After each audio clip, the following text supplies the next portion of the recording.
ശരീരം രണ്ടായി വലിച്ചു കീറിയാലും യോജിക്കുന്ന ജരാസന്ധനെ ഭീമൻ വധിച്ച കഥ അറിയാമോ?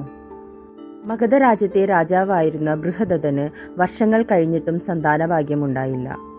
ചണ്ഡകൗശിക മുനി മഗധ സന്ദർശിച്ചപ്പോൾ ഈ പ്രശ്നപരിഹാരത്തിനായി അദ്ദേഹം ദിവ്യമായ ഒരു പഴം രാജാവിന് നൽകി. പകുത്തു കഴിച്ച രാജപത്നിമാർ ഗർഭിണികളായി. എന്നാൽ അവർ ജന്മം നൽകിയത് ഒരു കുഞ്ഞിന്റെ 2 പകുതികൾക്കായിരുന്നു. ഇതു കണ്ട് ഭയന്ന രാജാവ് ദുഃഖത്തോടെ ആ പകുതികൾ കാട്ടിൽ ഉപേക്ഷിച്ചു. അതുവഴി പോയ ജര എന്ന രാക്ഷസി കൗതുകത്തോടെ ആ പകുതികൾ ചേർത്ത് വെക്കുകയും ആ കുഞ്ഞിന് ജീവൻ ഉണ്ടാവുകയും ചെയ്തു. ജരയാൽ സന്ധിക്കപ്പെട്ടവനായതുകൊണ്ട് രാജാവ് അവന് ജരാസന്ധൻ എന്ന് പേര് നൽകി. ജരാസന്ധൻ വളർന്നു വലുതായപ്പോൾ പരാക്രമശാലിയും ക്രൂരനുമായി തീർന്നു. അവൻ ജനങ്ങളെ ഉപദ്രവിക്കുകയും രാജാക്കന്മാരെ തടവിലാക്കുകയും ചെയ്തു. അങ്ങനെയിരിക്കെ ഭീമനും ജരാസന്ധനുമായി പോരാട്ടം നടന്നു. 27 ദിവസം നീണ്ട പോരാട്ടം. ജരാസന്ധനെ കീഴടക്കാനായി കൃഷ്ണൻ ഒരു ഇലയെടുത്ത് 2ആയി കീറി കാണിച്ചു.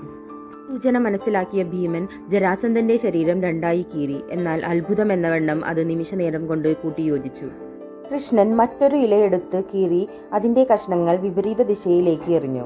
ഭീമൻ അതനുകരിക്കുകയും ജരാസന്ധനെ 2ആയി കീറി വിപരീത ദിശയിലേക്ക് എറിയുകയും ചെയ്തു. അങ്ങനെ അവിടെ ജരാസന്ധവധം നടന്നു.